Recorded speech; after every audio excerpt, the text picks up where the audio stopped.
Today is nothing short of a miracle, and it's times like this that bring people together. And if there is a silver lining when we have tragedies like this, it's the way that we do come together. San Diego Police Chief Scott Wall expressing gratitude that Officer Zachary Martinez is now able to continue recovering at home just a week after he was severely injured in a fiery crash. Good evening and thank you for joining us. I'm Carlo Cicchetto. I'm Marcella Lee. Officer Martinez was the passenger in the crash that killed his partner, San Diego Police Officer Austin Machitar. CBS 8's Abby Black joins us live from Sharp Memorial Hospital tonight with what we're learning about Officer Martinez's injuries and his recovery. Abby? Marcella, when you hear the police chief say that this today is nothing short of a miracle, it is incredible to see that Officer Zachary Martinez has been released from Sharp Memorial Hospital just a little more than 3 hours ago, because 8 days ago he was involved in a violent crash and he received and suffered from some severe injuries. And while he is on the road to recovery, the police chief says that it will take a long time to heal.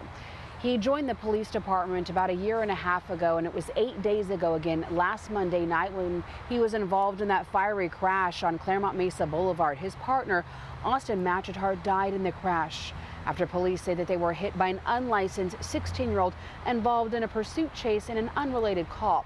I asked the chief more details about the crash, but he says it's CHP's investigation.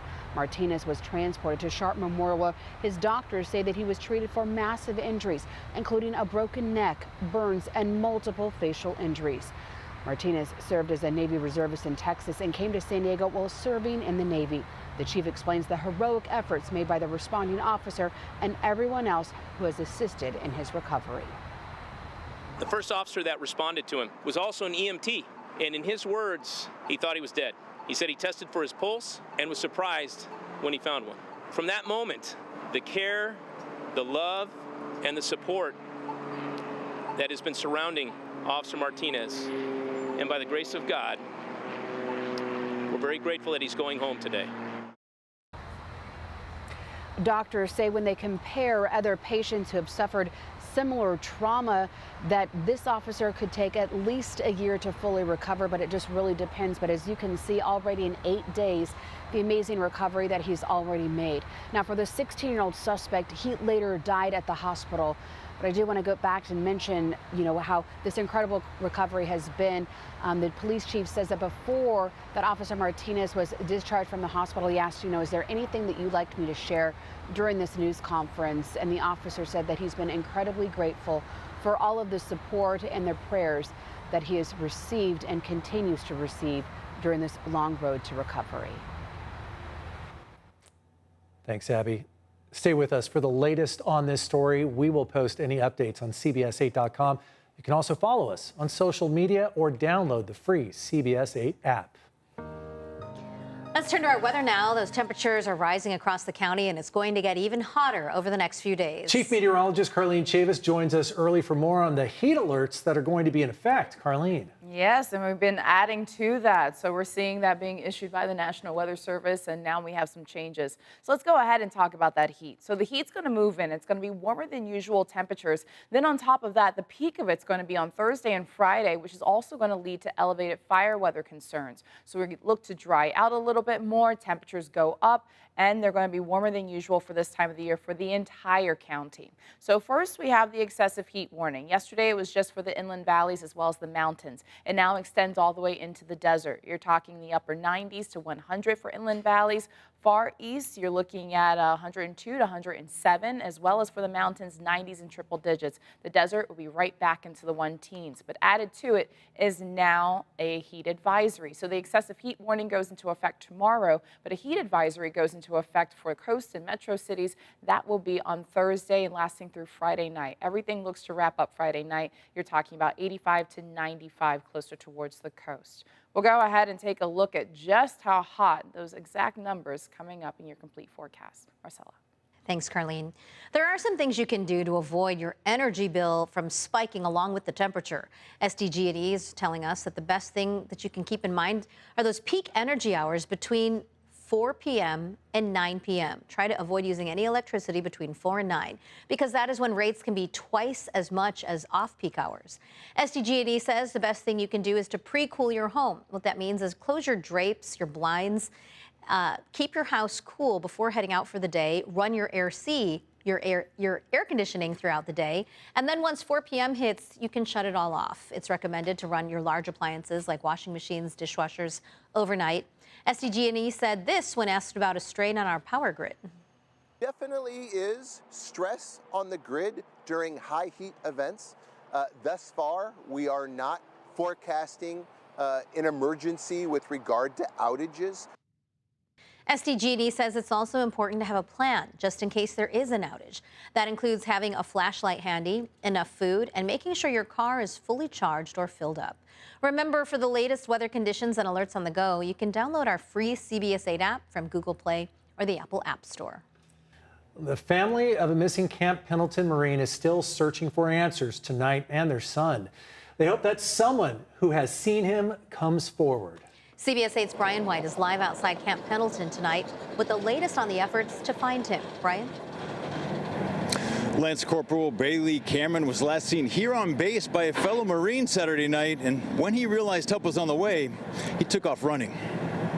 I spoke to that Marine directly, and he did share with me that Bailey appeared to be in distress. He was clearly in distress. I'm told the Marine tried to help, but when Bailey knew that military police were coming, he ran away. So they began searching the area. Where he fled to was still on the base, so they brought out the thermals and brought out the dogs for about 2 hours and could not locate him, and that's when it stopped. Cherie Finn is founder of the RAD Movement, a nonprofit that helps families find missing loved ones. Bailey's family flew in from Washington State. She says it's been hard on them. As any parent, that you would expect would be handling it. They're not eating, they're not drinking, they're struggling. They're struggling. He's been missing since Sunday, August 25th. This is video CBS 8 obtained of Bailey leaving the Coyote Bar in Carlsbad the night before. Some of his belongings were found nearby. His backpack was left at one of the establishments with his eyeglasses and his telephone, which, by the way, so he doesn't have his eyeglasses right now and he cannot see very well without his glasses. Bailey's an active duty Marine who was scheduled to exit the Corps on September 9th. These are new photos of his barracks. Cherie went on base Monday to talk with some of his fellow Marines. When he interacted with that individual the other night, his fellow Marine, he indicated during that time, he asked him, he said, "Where have you been?" And he said, "I've been on base." His ATM card has been used on base as recently as a couple days ago. Carlsbad Police, the Marine Corps, and NCIS are all working together on this case, but Cherie would like to see a little more cooperation with Bailey's family. This is somebody's child. This is an active duty Marine who has served our country well for 5 years and deserves the respect and compassion. I reached out to Camp Pendleton this morning about the latest sightings, and I've not received a comment today, but meanwhile, the search for Bailey continues, his family just wanting him to get the help he needs. Reporting live outside Camp Pendleton, Brian White, CBS 8. Thanks, Brian. The San Diego doctor charged in the death of actor Matthew Perry has pleaded guilty to a federal count of conspiring to distribute ketamine. Mark Chavez is one of 3 defendants to sign a plea agreement. 2 others have pleaded not guilty. Chavez already agreed to surrender his medical license here in California. Perry was found dead in October in a hot tub at his home in Pacific Palisades. County officials say Perry's death was caused by the acute effects of ketamine. Outdoor dining parklets are about to become a thing of the past in Chula Vista. The outdoor dining spots were introduced during COVID, but now the city is taking the space back for parking. The CBS 8's Alex Lai is live in Chula Vista. Alex, are we seeing any changes out there yet? Well, Carlo, it's a lot more empty out here than usual. For the first time in years, no one is sitting in these parklets outside of restaurants and bars on 3rd Avenue. I'm actually standing on what used to be Resident Brewing's parklet, but as of an hour ago, the city has shut all of them down. They will see it's not as vibrant, there's not people outside, and they can go to any other city and sit outside and have a wonderful beer, meal, time with their friends outside. And here, it's going to look dead. A total of 7 Chula Vista restaurants are losing their parklets. They were introduced in 2020 during COVID as an alternate for inside dining. 4 years later, Chula Vista says the temporary seating needs to go to make space for more parking and be fair to the businesses not benefiting from the permits. People over the last 3 years have learned to be outside, eat outside, drink outside. It's what the people want. Marty Oakes is the president of Resident Brewing on 3rd Avenue. Not having the parklet will cut the brewery's capacity by about 50%. It takes away, our potential to have, great crowds, generate revenue, and hopefully those people will come back. Now we're limited to a couple seats outside and mostly people inside. Oakes says removing the parklet will allow for 2 more parking spaces. The tables and shade have been cleared out, but Oakes is leaving the frame for the city to remove. It's got a metal frame. We're not able to do that, so we'll leave it up to the city.